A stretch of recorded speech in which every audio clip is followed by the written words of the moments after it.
അതൊക്കെ ഇത്ര ശക്തമായ നിലപാട് ഏത് രാഷ്ട്രീയ പാർട്ടി എടുത്തിട്ടുണ്ട്? വളരെ കൃത്യമല്ലേ?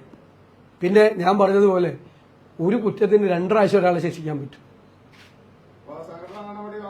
അല്ല, അത് എടുത്തിട്ടുണ്ടല്ലോ, കൃത്യമായിട്ട് എടുത്തിട്ടുണ്ടല്ലോ. അതൊന്നും ഞങ്ങളെ ബാധിക്കുന്ന വിഷയം. ഞങ്ങൾക്ക് ഇനി അതിനെക്കുറിച്ച് ഒന്നും പറയാനില്ല. ഞങ്ങളുടെ പാർട്ടി അഭിമാനത്തോടു കൂടിയാണ് നിൽക്കുന്നത്.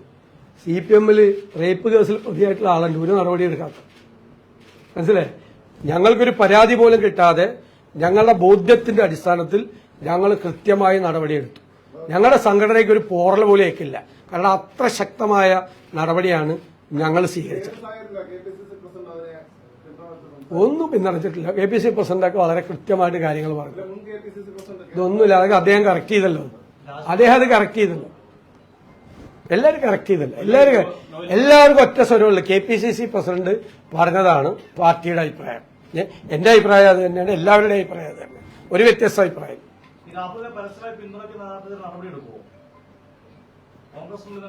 അതിലൊന്നും യാതൊരു പ്രസക്തിയില്ലാത്ത ചോദ്യം.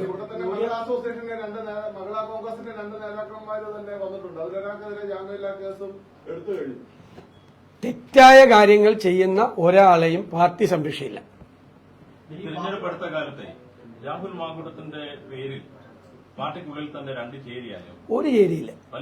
അതൊക്കെ വെറുതെ. അതൊക്കെ എന്താന്ന് വെച്ച് കഴിഞ്ഞാൽ ഈ വിഷയം, ഈ ശബരിമല വിഷയം തെരഞ്ഞെടുപ്പ് അജണ്ടയിൽ നിന്നും മാറ്റി വേറെ വിഷയം കൊണ്ടുവരാൻ. ഇത് എത്ര നാൾ മുമ്പ് നടന്ന വിഷയമാണ്, എത്ര നാൾ മുമ്പ് ഞങ്ങൾ നടപടിയെടുത്താണ്. ഇത് വീണ്ടും ഈ വിഷയം കൊണ്ടുവന്ന് ഈ ശബരിമല വിഷയത്തിൽ നിന്ന് ഒളിച്ചോടാനുള്ള സർക്കാരിന്റെ ശ്രമമാണ്. ഞാൻ നേരത്തെ പറഞ്ഞതുപോലെ അതിശക്തമായ സർക്കാർ വിരുദ്ധ വികാരം ഈ തെരഞ്ഞെടുപ്പിൽ ഉണ്ട്. അപ്പൊ അത് മാറ്റിയിട്ട് വേറെ അജണ്ട കൊണ്ടുവരാൻ വേണ്ടി നടക്കുന്ന വൃഥാശ്രമമാണ്. അതൊന്നും നടക്കില്ല.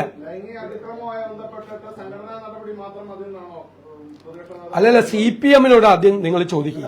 അല്ലല്ല, നിങ്ങൾ ഞങ്ങൾ സംഘടനാപരമായിട്ടല്ലേ എടുക്കാൻ പറ്റുള്ളൂ. ബാക്കിയുള്ളത് നിയമപരമായി എടുക്കേണ്ടത് പോലീസല്ലേ. നിയമപരമായി എടുക്കേണ്ട ഏതെങ്കിലും. അല്ലല്ലേ, ഞാൻ പറയട്ടെ, അങ്ങ് തന്നെ ചോദിച്ചുകൊണ്ടിരുന്നില്ല. ഞാൻ പറഞ്ഞുകൊണ്ടിരിക്കില്ല, അങ്ങ് ഇടപെടല്ലേ. ഞാൻ അങ്ങയുടെ ചോദ്യത്തിനില്ലേ മറുപടി പറയണം. 4ാമത്തെ ചോദ്യമാണ് അങ്ങ് ചോദിച്ചത്. ഒരേ ആൾ തന്നെ 4ാമത്തെ ചോദ്യത്തിന് ഞാൻ വളരെ ക്ഷമയോടുകൂടി മറുപടി പറയല്ലേ. അതായത് സംഘടനാപരമായ നടപടിയല്ലേ പാർട്ടിക്ക് എടുക്കാൻ പറ്റുള്ളൂ, അല്ലേ? മറ്റേ നടപടി എടുക്കേണ്ടത് പോലീസാണ്. പോലീസ് കേസ് റേസ് ചെയ്തിട്ടുണ്ട്. ഞങ്ങൾ ഒരു തടസ്സവും പറഞ്ഞില്ലല്ലോ. ഞങ്ങൾ ഒരു തടസ്സവും പറഞ്ഞില്ല. നിയമത്തിന്റെ വഴിക്ക് പോട്ടെ എന്നാണ് KPCC പ്രസിഡന്റ് പറഞ്ഞ അഭിപ്രായം. കറക്റ്റാണ്. ഇനി വേറെ ഏതെങ്കിലും ചോദ്യം ചോദിച്ചു.